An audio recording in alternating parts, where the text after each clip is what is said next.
Welcome to the Primal Foundations podcast. I'm your host, Tony Pascola. Today, we have a very special guest, Dr. Bill Schindler. Dr. Schindler is an archaeologist who has traveled around the globe studying the roots of human civilization.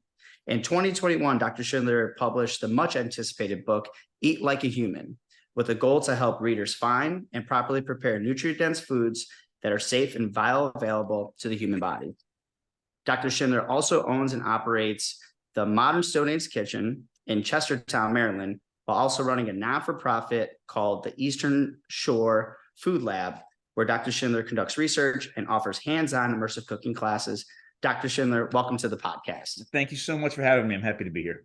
Yeah, it's an honor for me to have you on. I've listened to a bunch of your stuff, and I feel like you are a modern day Indiana Jones, just jacked, running around on adventures, but you're also like a chef. Well, thank you for that. That's the best introduction I ever had. Yeah. It's so funny you say that because Indiana Jones was I remember watching Indiana Jones with my grandmother, who, by the way, was like the most avid National Geographic subscriber in the world. And we sat there and we watched Indiana Jones in the movie theater, the first one. And it literally created like this goal. Certainly life, like for you to say that makes that means a lot to me. And I will say, as a quick side note, I don't know if you saw the latest Indiana Jones movie. I did. It was actually pretty good. I was very impressed. I don't think they could have left it on the Shia LaBeouf one. I think they're like, they needed to do something. They needed one more. Yeah, it was very good. It was very good. It was very well done. On that topic, I'm super interested in this piece of why archaeology. Is it because of Indiana Jones, or is there it's something you really always want to do, or just kind of your life just kind of took you in that path?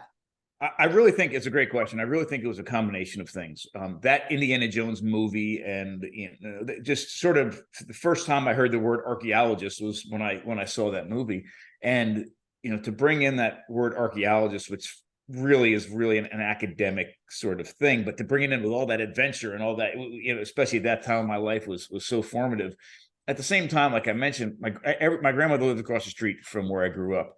This is my maternal grandmother, and we'd go to her house, and it was such a treat to go to her house. And she had just piles of National Geographic magazines on the counter.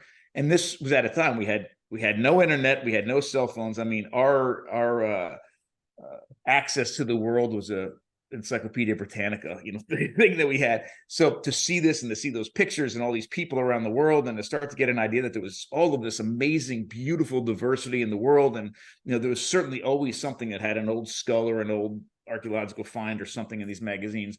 And my grandmother's real just zeal for all of it was awesome. But she was also a librarian at a local university where I ended up teaching for a few years. And that was all happening at one moment. And then the other part of my life, my father had me outside hunting and fishing and trapping and looking for arrowheads in fields as we're walking fields and all these things. And I just really started to gain this, passion for the past, and passion for connecting with nature, passion for connecting with our past. Now, my father and I together still have never found an arrowhead, but we looked a lot. And just his eyes, looking at how excited he was certainly important to me. And the other thing that we did a lot of, and remember, in a little bit when we sort of flesh out our ancestral past, and I'll start throwing out dates and millions of years and hundreds of thousands of years, this was all happening at a time where I don't think anybody around me really had an understanding of what was going on 10,000 years ago, or 50,000 years ago, or 500 years ago. The past at the time for me was just all lumped together as the past, right? Something magical, something romantic, but something that was just old. I didn't really have this separation sort of in different timelines that I do now. And for my father and I, one of the things that was very, very cool is starting at about 6th, 7th, 8th grade and continuing through high school, we would, remember we were hunting and fishing and trapping a lot. We would read all these biographies of these mountain men, sort of like if anybody's ever seen the movie Revenant, one of the first books you read was actually about the guy that Revenant was about. And, again, this is magical, like going back to nature and, fending for yourself and connecting and all that stuff was always in my mind. So I went to college. Long stories about college, but I ended up after a long time, after 10 years, graduating with a secondary education and history degree. And my wife and I got married right after we graduated, and we both started teaching right away. She taught fifth grade in Renington in New Jersey, and I taught high school history, secondary at a Hillsborough High School in New Jersey. And I fell in love with teaching, and I realized that I was passionate about the past.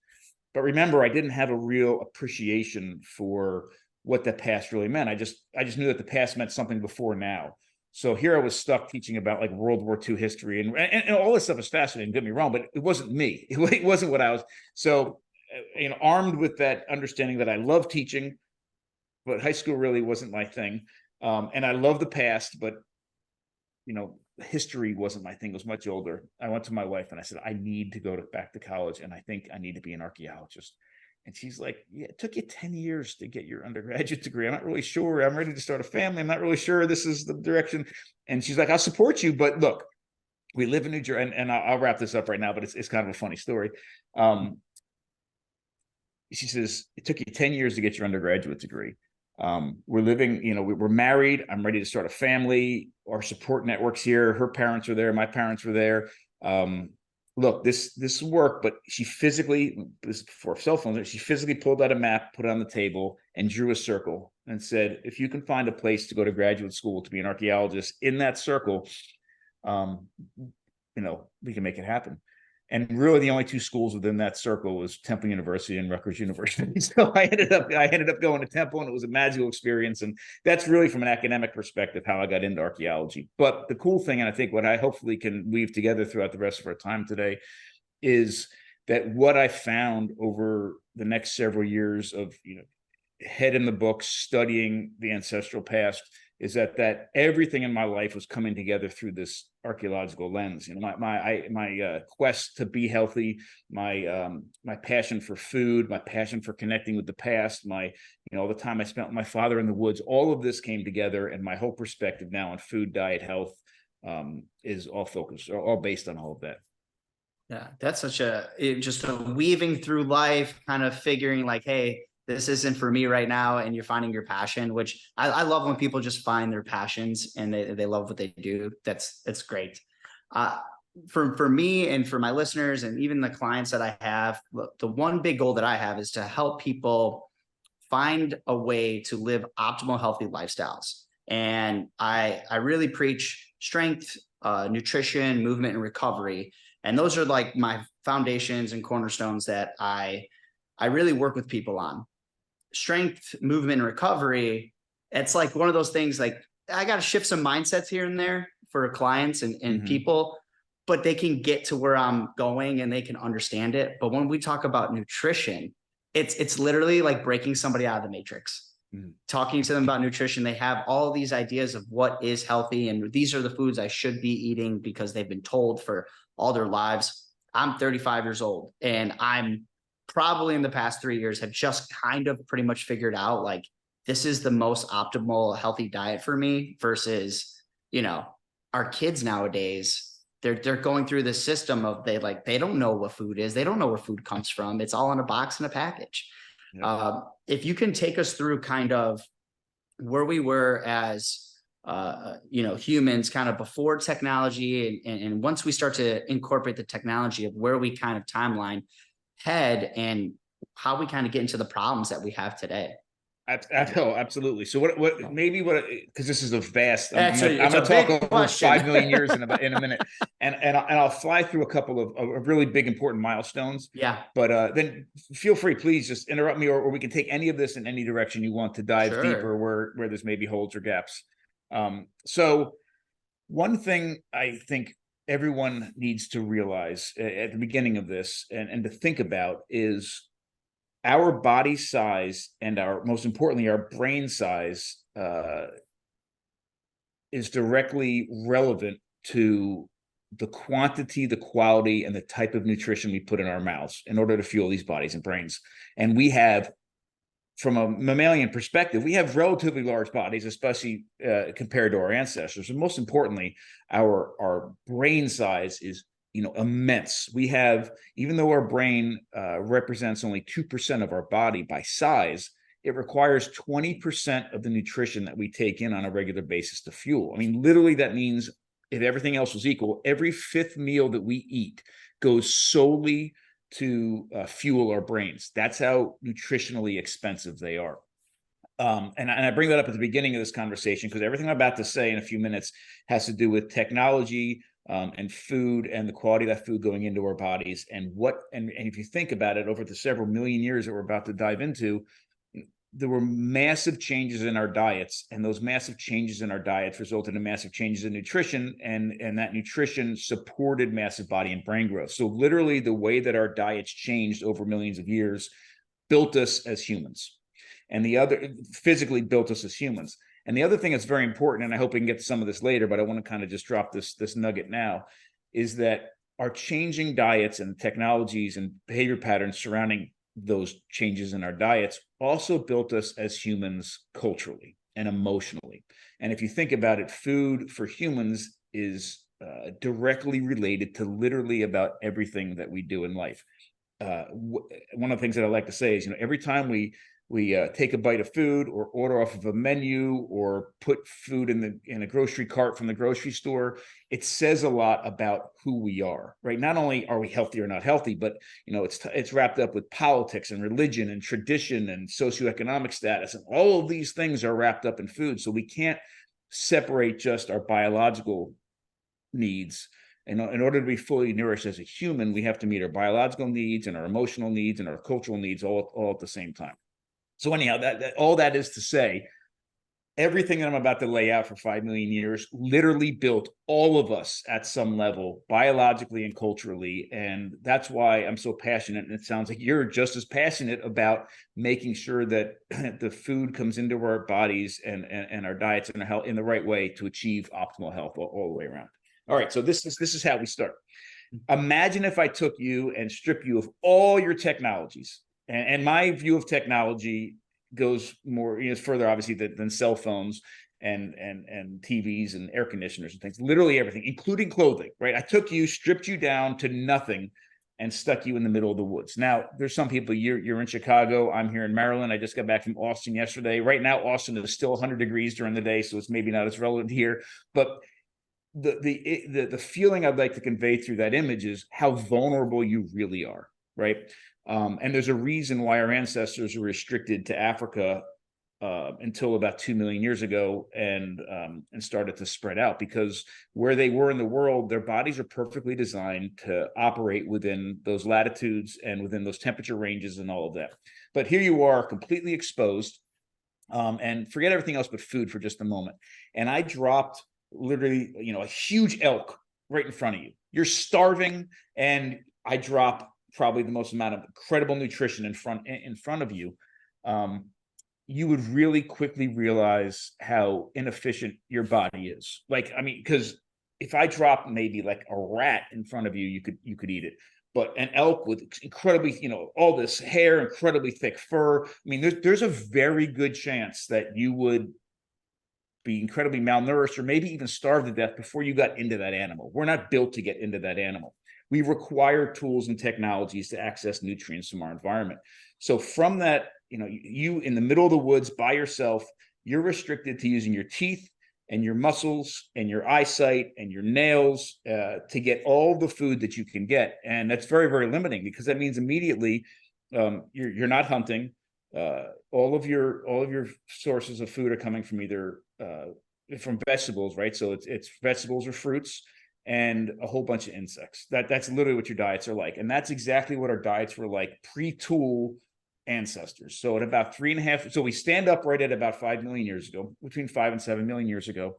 And our ancestors at the time were about 3.5 feet tall, and their brains were about the size of my fist.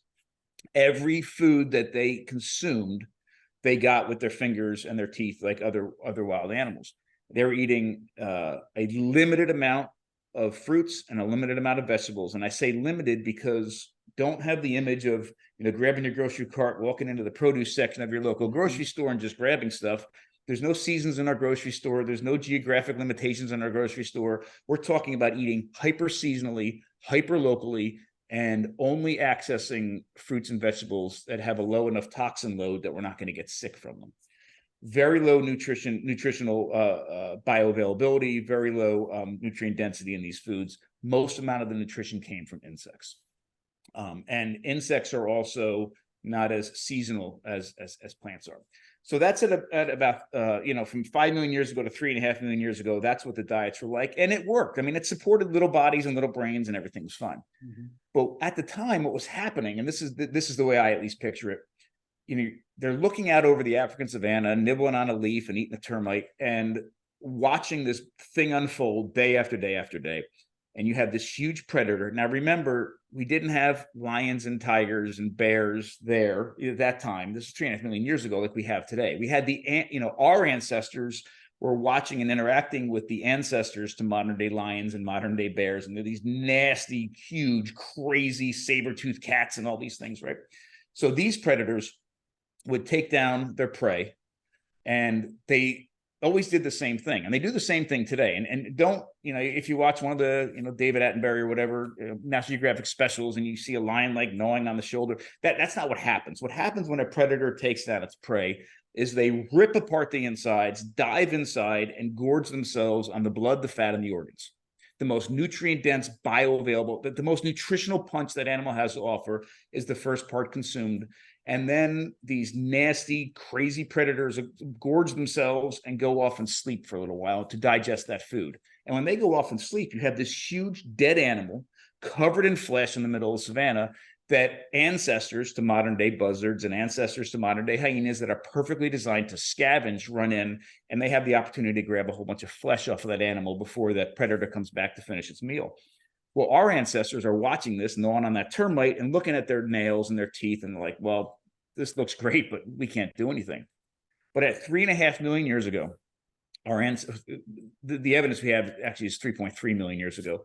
We have one of those Australopithecines grabbing two rocks of the right material, cracking one into the other, cleaving off a flake, a razor sharp, durable edge for the first time ever, and completely change the trajectory of human evolution and dietary change for the rest of the 3.5 million years. Because even what they created, it took less than a second to bang these two rocks together. It took millions of years to figure out how to do it. But as soon as they did that, they created in less than a second the most durable, sharp edge they've ever encountered. Sharper and more durable than anything on their bodies. And what we see is immediately they're going down and they're joining the party with the other scavengers, and they're hacking off pieces of meat with these butchering tools. We find, not only have we found the tools, we've also found the bones of butchered, scavenged animals that show marks that they were being butchered. And they also show evidence that long bones that contain marrow were intentionally being crushed open to access the marrow on the inside. So to recap a little bit, at 5 million years ago, we're eating a little bit of fruits and vegetables and a whole bunch of bugs. At 3.5 million years ago, we're still doing that, but we've introduced for the first time flesh from animals and maybe a little bit of marrow. And then, so we go from gatherers to scavenger gatherers at that moment. And then at 2 million years ago, there's a transformative development, and that's hunting. So even though from 3.5 million years ago to 2 million years ago, we've introduced meat into our diet, we're still doing it from that sort of scavenging perspective, which means all we get is the leftover meat after a predator has actually killed its prey. But at 2 million years ago, we start hunting. We become the predator, and the most important part of that is that we now can pick any part of that animal that we want to eat. We can, and we did, dive in and eat the blood, the fat, and the organs, and also the meat. And it's at that time that we also developed fire. So at 2 million years ago, we see the biggest jump in body and brain size that we've ever seen in our evolutionary past, still to this day, almost to modern proportions. I'm convinced it's as a result of this incredible increase in nutrient-dense, bioavailable food. And that's not just coming from the meat. It's coming because the organs are the most nutrient-dense, bioavailable parts. They're eating the entire animal, and they're also able to cook their food. So again, a quick little recap. 5 million years ago, we're gatherers. 3.5 million years ago, we're scavenger gatherers. 2 million years ago, we're hunter gatherers. And we see from that point up until the agricultural revolution, which sits at about 10 to 12,000 years ago, just everything that we're doing, we do it better. Like we're hunting better, we're trapping better, we're fishing better, we're cooking better, we're fermenting our foods, we're processing our foods to increase the nutrient density and bioavailability of anything around us until we get to the agricultural revolution, where we real go quick, from, I got to do a quick question. I'm curious on this part too, because you're Sure. saying the introduction of fire. I've heard this like 3 or 4 different ways and they've been different from other people. What's your take on the incorporation of fire and cooking the meat versus having it raw? Because I've heard a few different versions of, well, the more you cook it, the more bioavailable it actually is. And if you cook it too much, it's actually not good. Oh, no, raw is the best. And that's how we actually got all the nutrients. That's a great question. And you know what? I just had a conversation about this 2 days ago in Austin. I'll defer to somebody I highly respect. His name is Richard Wrangham. He's a primatologist at Harvard. He wrote a great book called Fire, the Spark That Ignited Human Evolution, I believe. And even though he's a primatologist, most of his work is in the role of cooking in our past. And this is the way that he related to me.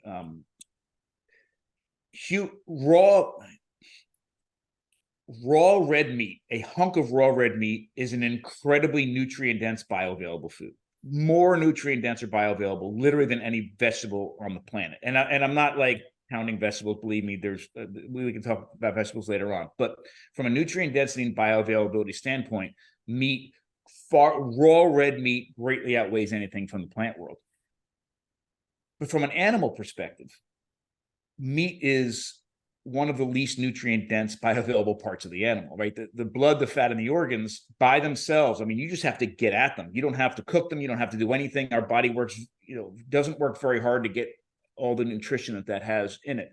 But a hunk of raw red, so because what I'm going to say in a minute, I don't want to skew our view of this. A hunk of raw red meat will give you a hell of a lot more nutrition than eating a leaf. But if the comparison is between raw red meat and cooked red meat or processed red meat, then there is something to talk about.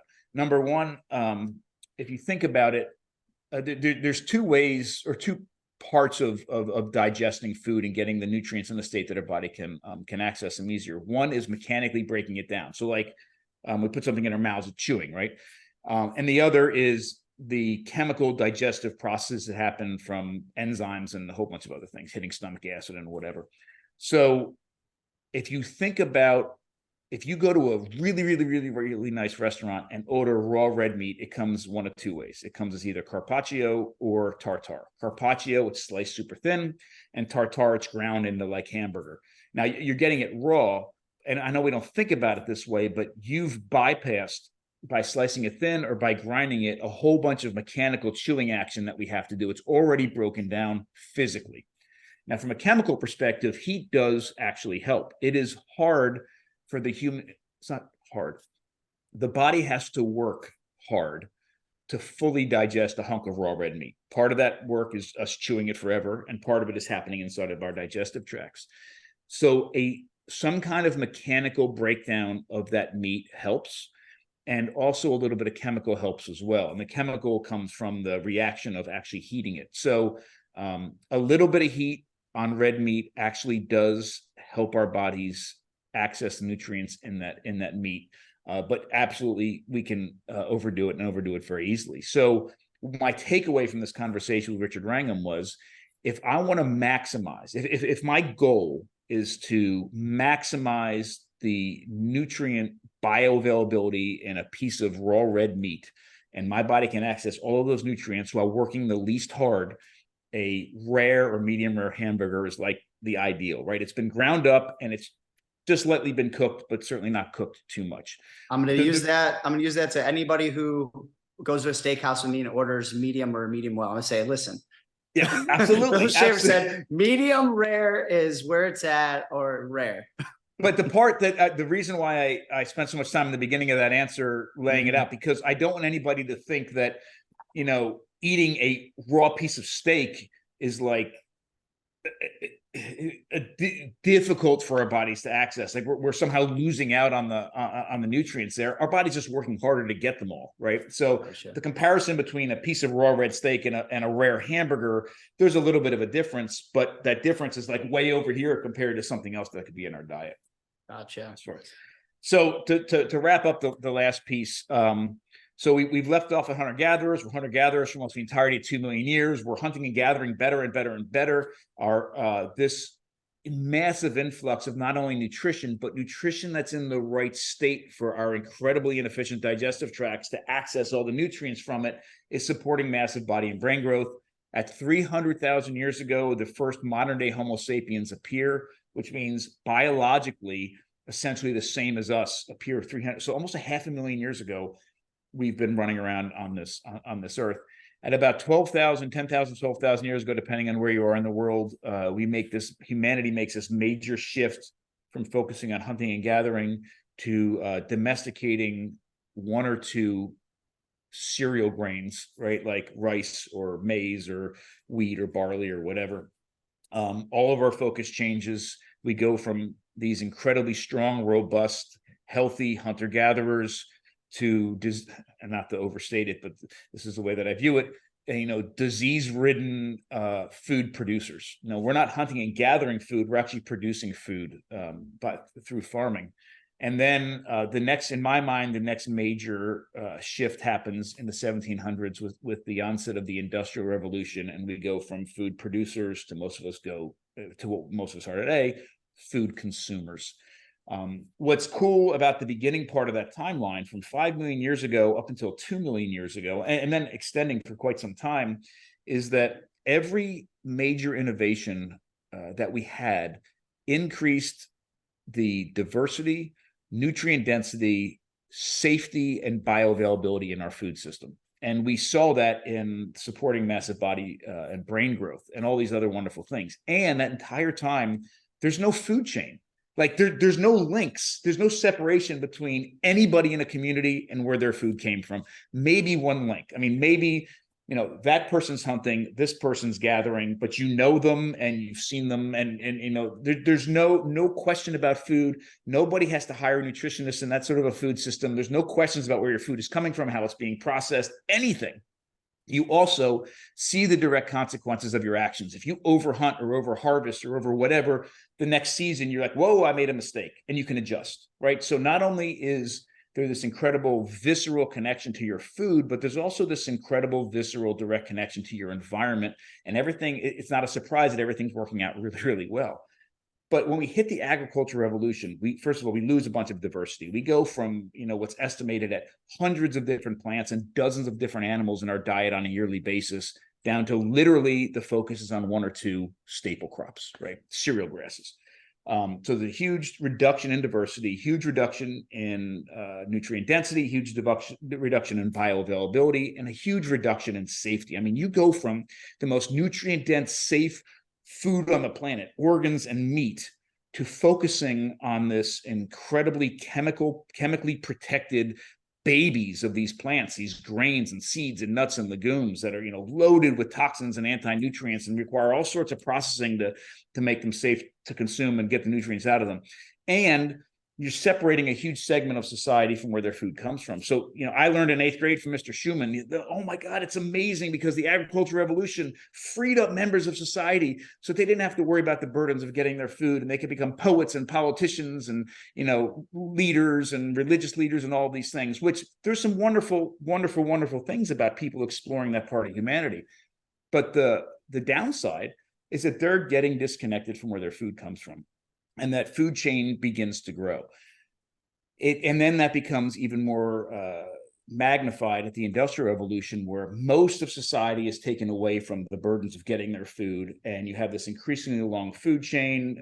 You have, all kinds of crazy things in our diets. We start having to ask people what we should be eating and how food is processed. And most importantly, and negatively, because there's such a huge separation, other people get the ability now to control one of the most fundamental things that we need is our food system. We don't know, we have these questions, so now all of a sudden people step into those roles and control not only our food system, but our thoughts about food. And here we are, you and me have to sit here and have a conversation for other people to listen to start to reconnect with their food, where we wouldn't be able to have this conversation 500,000 years ago, because nobody would be asking the questions we're trying to answer here. Yeah, I've heard you talk about kind of the introduction of when we first identified what a calorie was, and then just this kind of trickle effect of now there's a lot of quote unquote quick cooks in the kitchen trying to figure out what's good for our food and not, based off of like the findings. Now we have a little bit of information and everything gets all out of whack. It's just a great point. And so Michael Pollan, if anybody knows Michael Pollan, I don't agree with everything that Michael Pollan says about food. He's a little more plant-based than I think we need to be. But I love what he did for the modern world's view on food, health, and nutrition when he was writing books like Omnivore's Dilemma and Botany of Desire and In Defense of Food, especially, and a whole bunch of articles was monumental. I mean, monumental. This man, amazing. If you don't know who he is, look him up. He's been in a bunch of food documentaries too, but completely changed my view on so many different things in a very powerful way. But one of the terms that he coined, this is what you're referring to, is this idea of nutritionism. So most of us, and I think most people listening, whether you realize it or not, if you think about it, this is the perspective, the first reaction you have to when somebody puts food down in front of you, or when you look at a menu. If somebody puts food down in front of you, we don't see food anymore. Like, we don't see meat. We don't see cheese. We don't see lettuce. We see a whole bunch of numbers. We see, okay, calories and protein and grams of fat and grams of carbohydrates, or how many oxalates does it have? This is, when we look at food, the lens, it used to be the lenses that we used to figure out if a food was safe and nourishing for us started with our eyes, and then our ears, and then our nose, and then our touch, and then our mouth, and our taste. And then we had this system of, this is one of the reasons we have senses and they're so well adapted, is because that was, using these senses was the way that we decided whether or not something was ready to was fit for going into our mouths. Now it's based on a whole bunch of mathematical calculations and I do think, I usually end that timeline at the Industrial Revolution, but I do think the end of the 19th, early 20th century is another big disconnect, and you just referred to it. So in the late 1800s, a man named Charles Atwater invented the calorimeter, and it was the first time that we could identify a component of food and use that in a decision-making process as to whether or not that food is fit for us to eat, or how much we should eat, or whatever. And what it does is it takes the only thing you do is you take a little piece of that food and put it in a machine and burn it and figure out how many cubic centimeters of water get raised 1 degree centigrade or something with it, and it's a unit of energy. And the problem is, when we did that, science is like, oh my God, we know everything we know about food because we know what calories are, we can count them. And then we use new advanced systems, and we find out that there's proteins and fats and carbohydrates, and then later on we find out there's vitamin D and vitamin C and vitamin A in these foods, and we're quantifying all of these things, and we're running around trying to figure out, okay, well, we can quantify it now, and what does that mean for health and nutrition? And we're going on and on and on and figuring this out. And there's a couple of very scary things about that. One is it fools us into a false sense of understanding and comprehension. In the early 1900s, we thought baby formula is a great example. When we started making baby formula, we really only understood that there were calories, protein, and fat, and whatever in breast milk.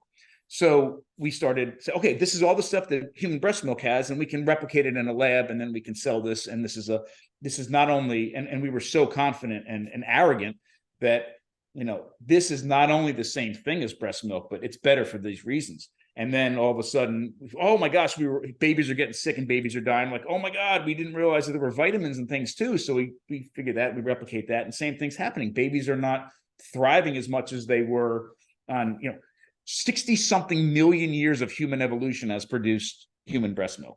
And we think in 2 decades, we're going to be able to replicate it better in a lab.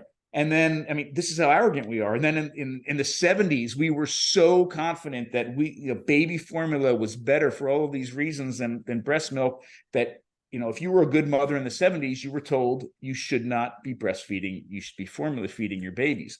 And then we didn't even understand. We really were just starting to get a grasp of probiotics in the 70s, but we didn't understand that there was also this thing called prebiotics that's in breast milk that helps feed the probiotics that are doing all of this work that we now understand. And I don't even have we're only scratching the surface of the things that millions of years of evolution has created to ensure that a mammal mother is properly nourishing her mammal young, that we're not even there. But the most important problem for me, and I don't want to go on a soapbox here, is a lot of my work is about connecting with our food, connecting with our environment, connecting with our past. And every time that we have a scientist create a multi-million-dollar machine that is able to identify and quantify a component of food, we feel like we're one step closer to understanding our food system, one step closer to control, and one step closer to health. But the reality is we're one step further away as a population, because now we've put in between us and a piece of food a multi-million-dollar machine that none of us can afford, that spits out a number that none of us can comprehend. So now all of a sudden we have a multinational food corporation that has these and has scientists and are creating this false sense of understanding for us. But really what it's doing is creating this complete control over our understanding of food. Because if somebody said to you, okay, food has this new thing we just identified in it, like, oh, that's a great discovery. It's all over Twitter, it's all over whatever. But then, like, what does that mean? Like, how much of that is a human need? How much is something we should have? Is it something we should have every day? And then all of a sudden now somebody can step in and say, oh my gosh, yes, you need 50 milligrams of this every single day. And this new food that we have has it exactly like this. And all of a sudden they're controlling our thought process of food. And we're not using our noses and not using our tongues. And I'm sorry, that was a huge soapbox, but you got me. No, very excited. that's all. I mean, that's how it is. That's how we get. I mean, the first nutrient was, I'm gonna butcher it of when it was. I'm not even gonna try, but not even 100 years ago, just maybe? over 100 years ago. Yeah, just over 100 years ago was we just figured out what a nutrient was and we can identify it, and it's very new. Like, we think it's, because it's been around all of our life, we'd like, oh yeah, this is how it is. But in the terms of humans, like, this is very new stuff. And you're hitting the nail on the head. Two things I want to talk about, and you mentioned them. The one is breast milk and cholesterol. I've heard a couple things like that. Is breast milk is one of the highest things that in terms of the makeup is cholesterol. And we fight this battle of, like, is cholesterol good? Is it bad? Kind of your take on that. Yes, it is a great question. So remember, and I want to make sure that everybody realizes this before I say my piece about this. My kind of handle, social media handle is Dr. Bill Schindler. I have a PhD in archaeology. I'm not a medical doctor. So I need to make sure that we understand this. And I'm also not a nutritionist, although I took a whole bunch of nutrition classes in college. My default, and I think this is a very valuable default, is when somebody asks a question like that, or I have a question about my own diet and health, my default is not to go to a diet book and open it up and a chart of all the whatever, or even a medical journal. My first default is to look at the past, and is to look at, really successful, even living today, hunter-gatherer groups or traditional groups that have been thriving on a certain dietary approach. And that's how I'm going to answer this question as well. Yeah. So number one, as far as breast milk is concerned, the most sought after valuable breast milk is the first few times that any mammal mother feeds their young, and it's called colostrum. It's called colostrum for a reason, because it's full of cholesterol. So again, we're talking about over 60 million years worth of evolutionary change that created all these forces that you have to remember that evolution is not a directed thing. There's no goal for evolution. Evolution changes all the time, and based on whatever context or environment populations and species are living in. But the fact that we are alive today, and a dog is alive today, and a rat is alive today, all these mammals, a whale is alive today, is because we are the ones that have been able to navigate all these changing environments and continue to survive, while 99% of every species on this planet has become extinct. So even though it wasn't a directed teleological sort of goal, we are the survivors. Like we're the thrivers. So something has been happening really, really well. So the fact that the very first thing that comes out of a mammal mother to feed their young at the most vulnerable time in their life is loaded with cholesterol, makes me think that there's something valuable about this, about cholesterol, dietary cholesterol going into our mouths. The other thing that's really important, I forget who brought this to my attention a few years ago, but one of the vegan and vegetarian arguments against eating animals or eating meat is that just about any part of an animal that you eat is full of cholesterol. And that's, brought up as a sort of anti-meat agenda. Like, oh my God, because, again, the thought premise there is that we shouldn't be eating cholesterol. But if every part of an animal that we eat is loaded with cholesterol, cholesterol must serve a really important function in the life and vitality of that animal, including humans. And it's true, it absolutely does. The thing that I think we really need to understand, and unfortunately in the English language, and it comes down to semantics, in the English language, we don't use different words for fat that we eat from an animal and fat that's like making us not look good on the beach in the summer, right? That's on our body, or cholesterol, dietary cholesterol that we take in, and cholesterol that might be in a bad part of our body that's causing obstructions or something else. And other cultures and other languages do. And imagine a world, let's just talk about fat for a moment. Imagine a world where we had completely different words for the fat that we eat on a steak that goes into our mouths and kind of the fat that gives us man boobs, right? And, how would that change your mindset between the correlation of eating fat and getting fat? Because we now know, obviously, eating fat and the relationship between eating fat and getting fat and eating carbohydrates and getting fat is a completely different thing than we thought about, even many of us at least thought about even 20 years ago. And the fact that we use the same word skews our brains into thinking you put fat in your mouth and all of a sudden you're going to be fat. And the same thing with cholesterol. I was in Iceland about 6 years ago, and one of the most gorgeous things, Iceland has a fantastic food scene, but one of the most gorgeous things that I ate was they took colostrum from a cow and put it in just a baking dish and baked it. It turns out that that cow colostrum has a very similar percentages of protein, fat, and actually, believe it or not, sugar that creme brulee does. And all they did was put the colostrum in a tray, it's like custard, and just pulled it out, and we cut it and ate it, and it was gorgeous. I've been to Iceland, and I was talking to a lot of the local people, and it's like, this food is really good. I had like a lot of like goat and like stews and just all kinds, especially after hiking. You get down. I mean, one, it's going to cost you an arm and a leg. Iceland's expensive. It's very expensive, but it's, you go hiking for hours on end, and then you come down, and we had like this goat stew, and I was like, it's the best thing I've ever had. And they were talking about, even though everything's kind of like imported there, they're very, very conscious on like no GMOs and nothing that's super processed. And they're just they try to be as minimal with their food as possible. But yeah, that Iceland's got great food. No, absolutely.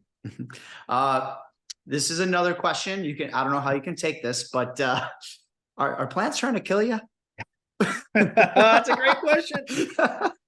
It's a great question. And again, I always defer here to a good friend of mine, Anthony Chafee, who that's kind of one of his taglines, plants are trying to kill you. And his premise on so much of this is right. And I love his take on it. And I have to tell you, the man is the epitome of health. The man he is so strict. He eats meat and salt. Like that's literally, he doesn't even season his, and when the cool thing is, especially, with Anthony, like biologically, if you look at him, he's like the epitome of the human form.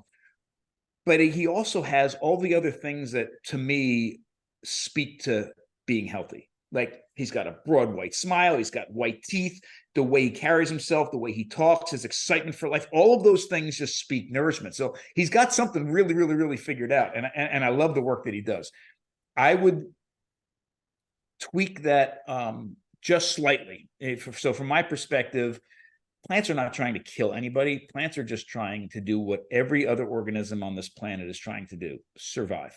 That's it, right? And the way that I do eat plants, my family eats plants. We have a restaurant here, the Modern Stone Age Kitchen. We serve plants, but so we're not on an anti-plant agenda, although plants do. And in my book, the opening line of the chapter on plants says, plants should scare the hell out of you, and they should. That doesn't mean we shouldn't eat plants, and it certainly doesn't mean we haven't eaten plants in the past. And I think this is one of the things that some proponents of a carnivore lifestyle forget, is that we started eating plants and bugs, and even when we introduced animals came into our diet, in most places in the world, we continued to eat plants. This is my take on it. So plants are trying to interact with the outside world, and they do this through something called allelochemicals. And these chemicals that they produce allow them to do a lot of different things, and it's one of their ways of communicating and surviving and adapting. All life on Earth has to reproduce viable offspring. And when they reproduce viable offspring that reproduces viable offspring, then a species continues to survive. If some part of that breaks down, then species goes extinct. Yeah, I mean, that's just the basics of Darwinian evolution. Humans and other animals have a lot of different ways to ensure that process happens. One way is, you can run away if you're threatened, or you can stand up and fight, or you have claws, you have teeth, or you can fly away, or you can burrow into the ground, or you can do a lot of different things to protect yourself. Plants don't move, right? So plants engage with the outside world through producing a whole bunch of chemicals. And I'm glad you give me an opportunity to talk about this, because it's very dangerous to talk about the plant world in sort of just like a broad stroke. But in general, this is how I view it. And I've been foraging since I was 10 years old and interacting with wild plants a lot. And it really almost always holds up. Not always, but almost always. If you think about the role of these allelochemicals, some of these allelochemicals are produced to keep things away, and some of these allelochemicals are produced to bring things to the plant. And just think about the basic biology of what a plant is trying to do. So a plant grows. It needs to, in most cases, it needs to do something to have access to sunlight and water and create photosynthesis till it gets to a mature point, or a later point, when, at least in the case of flowering plants, it flowers, it then attracts pollinators, it gets pollinated, it produces a fruit or some sort of fruiting body, and this fruiting body then matures and produces seeds, and then it needs to take those seeds and disperse those seeds. That's the babies of the plant, and then the whole process starts over again. So in that, if you think about that lifespan, the initial, so whatever's growing in the ground needs to be protected. What comes out of the ground typically needs to be protected. Quite often there's a lot of chemicals that are being produced to keep things away, right? And most of these chemicals come in the form of toxins, or present in the form of toxins. But then there's this flower. This flower wants to attract pollinators to it. And it's not a surprise that, number one, the flowers are beautiful and showy, and they often smell really good. They often taste really good, and they often have little or no toxins in them, right? Because it's to bring things in. Then you produce this fruit. Now, the job of the fruit eventually, is to be what, the seeds, the babies, potential babies, future progeny of the plant's going to be. But those seeds are not ready to be spread when they first start forming in the fruit. So quite often, immature fruits are incredibly toxic, sometimes are foul smelling. I mean, the job at that moment is to be sort of the incubator for these seeds to mature and to keep everything away, because it doesn't work if the seeds get eaten before they're in a place to produce new life. So fruits are quite often, especially in the wild, but even in a grocery store, are quite often have a higher toxin load when they're immature. And then when the seeds mature, there's a switch inside of those fruits. they become either not toxic at all, or the toxins reduced to a very, very low level. They look good, they smell good, they taste good, so that an animal comes, eats it, takes the seed, which is highly chemically protected through all sorts of toxins and anti-nutrients to sort of keep it dormant, because it then goes through the digestive tract of an animal, lands in a pile of manure somewhere else, and then when the moment is right, the conditions are right, those toxins are turned off. It sprouts, creates new life. And this is what happens. So in a nutshell, you can get all sorts of toxins in different parts of plants and different life cycles. We have to be very, very aware of them, but it's not a standard plants are, going to kill you across the board. Flowers are typically very low in toxins because of the reason I mentioned, and ripe fruit is typically very low in toxins. On the other hand, seeds, nuts, grains, and legumes are the babies of the plant. They are highly guarded, highly protected by these toxins. And if we're going to include them in our diet, then we need to make sure that we're doing the things we need to do to reduce the toxin load in them. Quite often, this means tricking the seeds, nuts, grains, and legumes into thinking they're in a place where they can, let down their defenses and sprout. So things like soaking, sprouting, fermenting are incredible ways to make all of those things a little bit less toxic. Yeah, and more than likely, you're going to the grocery store and getting that big bag of nuts, macadamias, whatever. They haven't been fermented, they haven't done, but it just seems to me like that is me personally, like I have to abstain from macadamia nuts, things like that, because I'll eat the whole bag. And I don't, too. Yeah, I don't think that a person who's, gathering all these nuts, whatever, it's that quantity would be even available to them.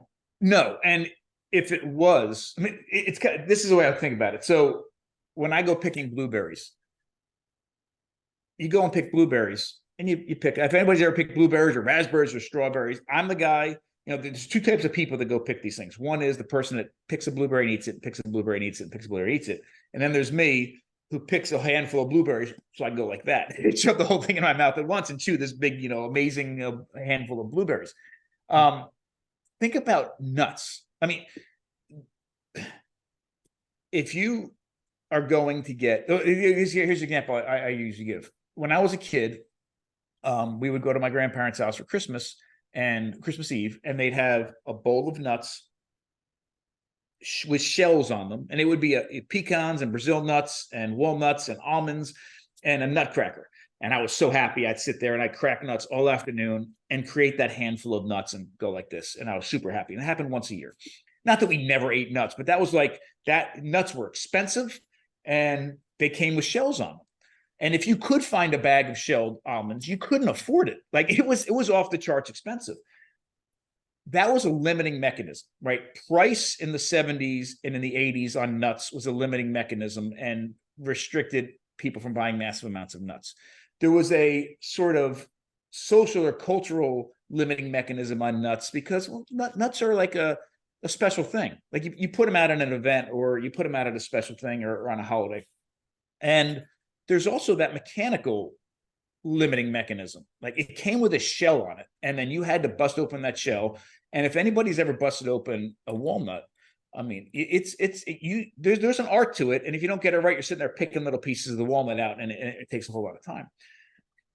That already, even with those limiting mechanisms there, already reduced a lot of the real limiting mechanisms in nature. If I said to you, go, get a whole bunch of nuts, you'd have to find the tree. It'd have to be the right season of the year that the nuts are mature and have fallen. And then what most people don't realize is the nut meats don't come with a shell on them. They come with a shell on them and then a hole around the outside of that shell. So the first thing you need to do is take off the hull. Then you have to take off the shell. And then you have access to all these nuts. So, but now all of that's gone, right? We've done two things, especially almonds are actually got me in a ton of health trouble. Because almonds are my go-to snack. Almonds, almonds are suggested they're a superfood, and that, they're full of protein and they have good fat in them and they're very low carb. And I'm like, oh my God, when I'm hungry, I'm going to take a handful of nuts. Now in my adult life, you can go to a big box store like, like Whole Food, Sam's Club, or, any of those, Costco, and you can buy a bag of almonds, shelled almonds this big, for a price that many, many people can afford. And you can put it in the cupboard, and you have this mindset that, oh my God, these are great food, and some is good and more is better. And that was my snack. And it's very, very dangerous. And not that nuts themselves are that dangerous in the context of what was happening when I was 7 years old, or what happens in a hunter-gatherer lifestyle, but eating that many almonds, or nuts in general, or seeds or greens or legumes, without processing them, without those limiting mechanisms, can get you into big trouble. Just as a very quick side note, as far as legumes are concerned, and just the power of processing food, 3 raw kidney beans will put you in a hospital, will put you in a hospital bed.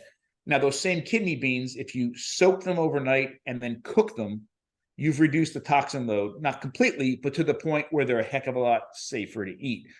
Soaking them in water and cooking them, both of those things have to happen.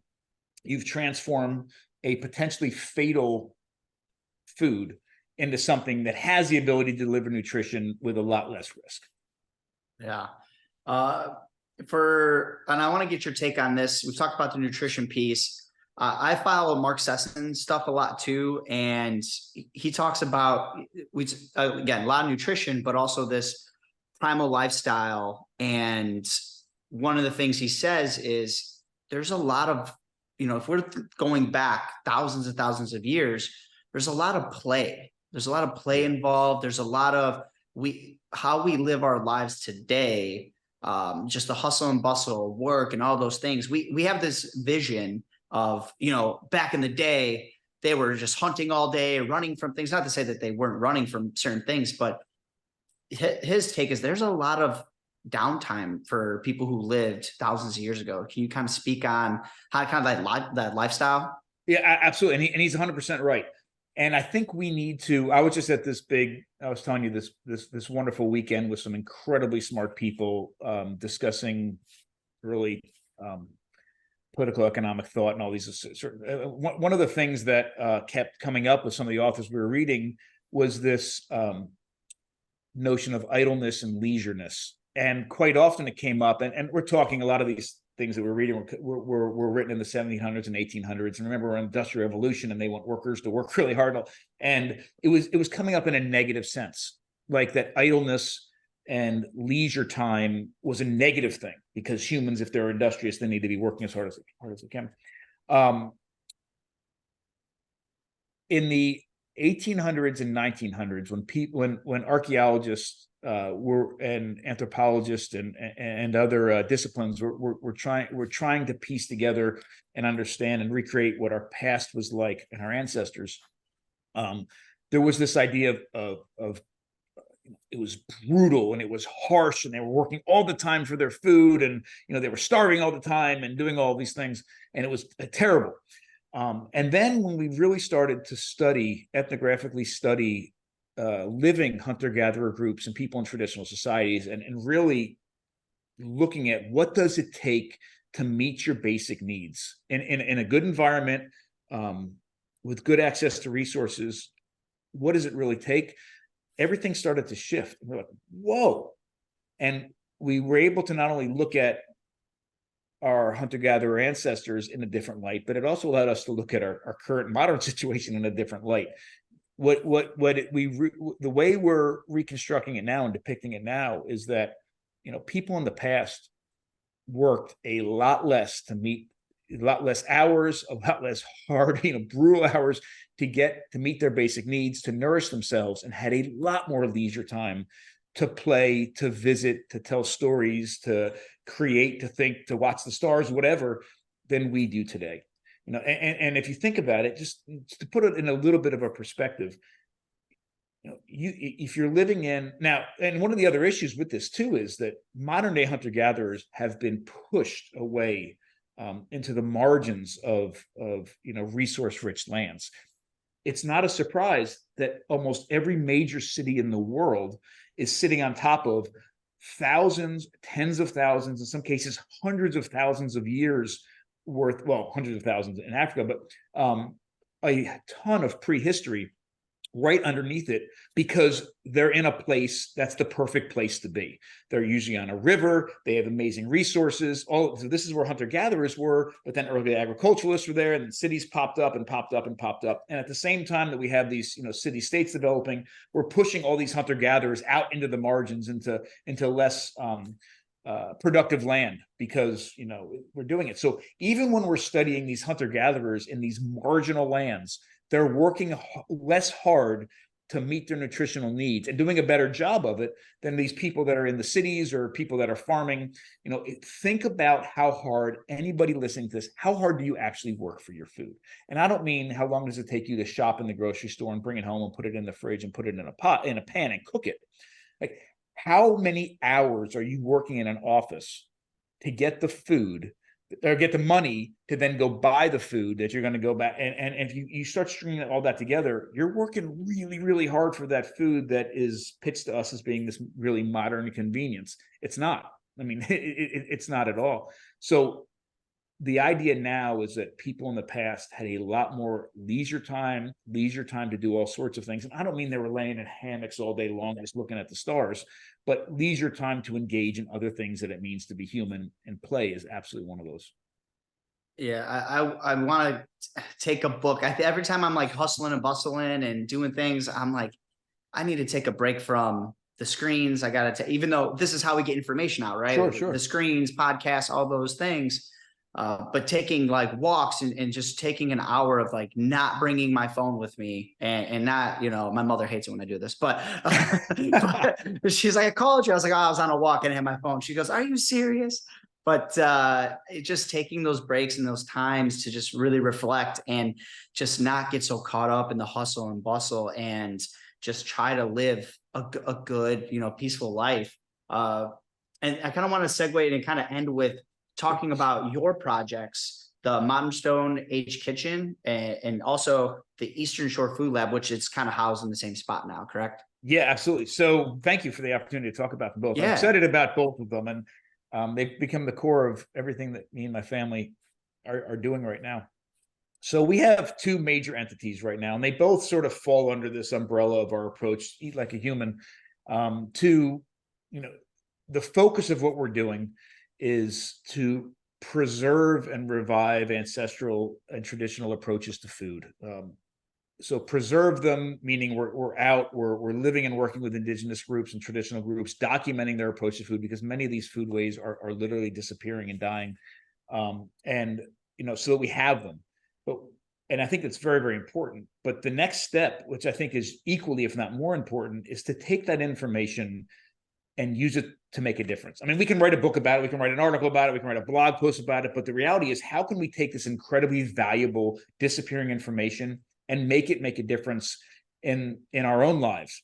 How can it make us healthier? How can it impact the food system? How can it make things more ethical and more sustainable? And which is certainly things that many of us are looking to do with our food, and how we're participating in the food system.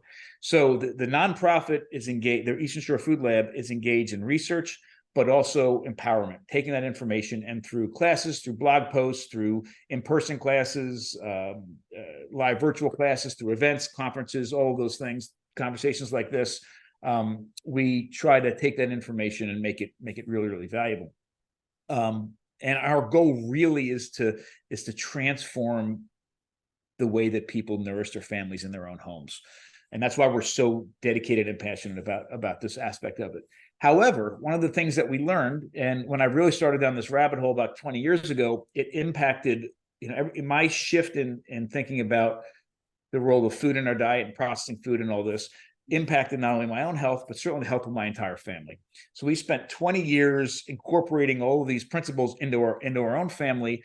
And what we found is it works. Like, even in we are a modern family living. I mean, we live in a fairly rural area, but we live in a development. The kids go to soccer, the kids go to school, the kids, play sports and whatever. We're making it work. We don't need to live off the grid and hunt and gather for all of our food to take these principles and make them work in a modern household. That's one of the reasons I wrote the book, Eat Like a Human. But through a number of different serendipitous events, we opened a restaurant called the Modern Stone Age Kitchen. And that book was and all the recipes in that book was the template for the beginning of this restaurant. And now we've certainly expanded and made many more things. But what we're doing I keep pointing downstairs because downstairs the kitchen. What we're doing there is making familiar, accessible food. Things that any family in this country would recognize as food that they eat on a regular basis, and using these traditional approaches make it as safe and nourishing as it can possibly be. We have very strict rules for things we do and things we would never do here. Like, for example, we don't use any industrial nut and seed oils. We don't use any refined sugars. Things that we do is we butcher in-house using a complete nose to tail approach. Any wheat is through wild, slow, long fermented sourdough process. We do a lot of fermentation. We make everything in-house. We make all of our cheese, all of our butter, everything is made in-house to have complete control over the process. And my wife and I thankfully have never taken a business class, because if we had, we would have never done this, because on paper, it doesn't look like it makes sense, but it works. And we're two awesome outcomes we're realizing are coming out of this. One is that it's working and we're actually able to nourish people that come through our doors. And secondly, because all of the value add is happening here in-house, like there's no two ingredients put together outside of these walls, we're able to not only work directly with local farmers and local food producers and all this, but we're able to take the money we would be paying Cisco or somebody else that's doing all the value add somewhere else and put it into people. And we've only been open 2 years now. We have 26 people working now, completely engaged with and understanding what they're doing in the kitchen and really making good, nourishing food. And listen, we're in Chestertown, Maryland. We're only about an hour from Philly, an hour from DC, a couple hours from New York. Please come and visit us. We would love to cook for you. If I'm in that area, I'm definitely making a stop. I mean, it sounds great. The pictures that you put up, I'm a pizza guy. I love pizza. I do more of a carnivore diet, just for me, and just kind of abstain from things. But knowing that it's something that is, people have put their hands on it and taken the time, and it's not just shipped in a box. It makes me feel so good that you're out there doing this work and educating people and feeding the communities and making this whole movement, which could be very dogmatic for people. It's like, this is the way to eat. I feel like you're just not very dogmatic, and I want people to be nourished and healthy, and these are the ways to do it. It's great. Thank you for capturing it that way. Thank you. Oh yeah. That's how it is. Where can people find you if they want to, look up some of your things, whether it's Instagram, Facebook, all those things? Okay, there's a couple places. So on social media, you can find most of the work that I'm doing at Dr. Bill Schindler. So at Dr. Bill Schindler. The nonprofit, the Eastern Shore Food Lab, is at ES Food Lab, and the Modern Stone Age Kitchen is at Modern Stone Age Kitchen. We have two websites really at the moment. One is Eat Like a Human, which all of our classes, all of our sort of empowerment pieces, all the blogs and things live there. So if you're looking for information and inspiration, that's the place to go. If you're looking for information about the restaurant itself, it's www.modernstoneagekitchen.com. And physically, like I mentioned earlier, we're on the Eastern Shore of Maryland. We're in a beautiful little historic town called Chestertown, and it's a great place to come for the weekend. Come take a class, come eat food. And you can, if you look on Eat Like a Human, we're also doing things all over the country. I was just in Austin yesterday. We're going to be at the Weston Price Foundation Conference in Missouri next month. We're doing a lot of different things in different places. So if you can't come here, keep an eye out, because we may be in your area sometime soon. That's awesome. I'll put all that in the show notes, and don't forget to Eat Like a Human, the book, as well. Yeah, absolutely. And listen, real quick, and I know we didn't talk about this at all, but if anybody is interested in this sort of, several million years of our ancestral past, and is having difficulty conceptualizing what it really means, take a look. I did a show for National Geographic called The Great Human Race a few years ago. You can still find it on Amazon, and it's 10 episodes. And we started 2.5 million, me and my co-star Kat Bigney, we started 2.5 million years ago in Tanzania, and over 10 episodes go through Africa, through the Middle East, across Asia, and ended Oregon at 4,000 years ago. And it is a really kind of entertaining way to begin to visualize what our shared ancestral past really might have looked like. That's awesome. I mean, hey, you don't talk about it. You be about it. I love it. I love it. Nice. Well, Dr. Bill Schindler, thank you for coming on to the show. And for everybody listening, thank you for listening to another episode of the Primal Foundations podcast.